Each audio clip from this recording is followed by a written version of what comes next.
رسول الله وعلى آله وأصحابه أجمعين، وأشهد أن لا إله إلا الله وحده لا شريك له، وأشهد أن محمدا عبده ورسوله. أما بعد، Allah tabaraka wa taala ametuwekea utaratibu kwa wanaokufa tuwasalie kulingana na utaratibu uliowekwa na Mtume sallallahu alaihi wasallam kwa ajili ya kuwaombea. Wapo katika kipindi kigumu na wanaelekea sehemu ngumu.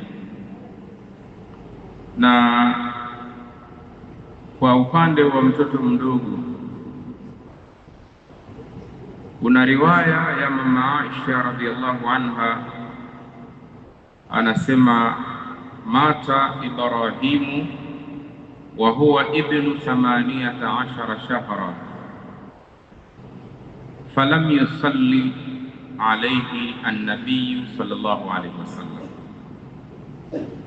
Hadithi hii mama Aisha radhiallahu anha anasema mtoto wa Mtume Muhammad sallallahu alayhi wasallam ambaye ni Ibrahim alikufa akiwa na miezi 18, mwaka mmoja na nusu, na Mtume ikawa hakumswalia.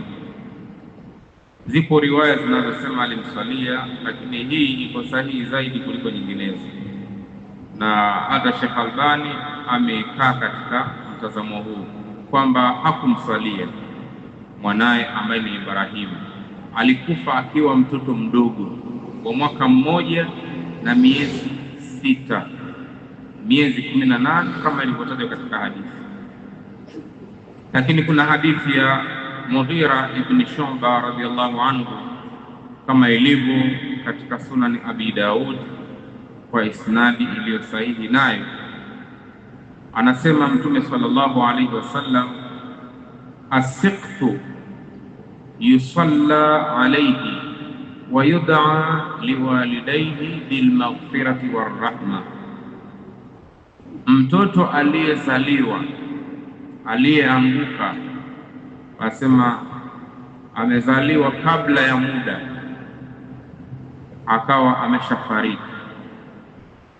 amezaliwa akiwa amekufa kutoka katika tumbo la mama yake, Mtume anatoa mwongozo, anasema naye pia aswaliwe na wataombewa wazazi wake rehma za Allah.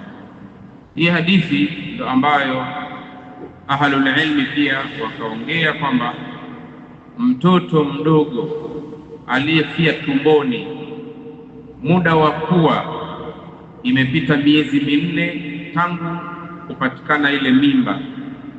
Baada ya miezi 4 kisheria, kulingana na hadithi ndefu, inaonyesha malaika anakuja na kuitia roho, kukitia roho kile kiumbe ikishatimia miezi 4. Kwa hiyo baada ya miezi 4 ikatokea mimba ikaharibika, kwanza kutapatikana muonekano wa kiumbe kile utakuwa tayari umeshapatikana, kuwa kichwa ni hiki na huu ndio usawa labda wa kifua na huku ndo miguu. Ikitokea vile, basi anastahiki yule mtoto atendewe mambo yote, ikiwemo kumuosha, ikiwemo kumvalisha sanda, ikiwemo kumswalia, hatimaye na kwenda kumzika, kama alivyoelezea Ibn Baz katika nukta hii. Yote kayataja, ili mradi ilishatimia miezi 4 tangu kupatikana mimba.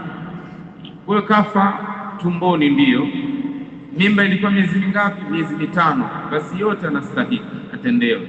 Mimba miezi mingapi? Miezi 6, 7, 8 hadi 9. Amezaliwa ashakufa, basi yule anaoshwa kama kawaida kwa kadiri atakavyokuwa.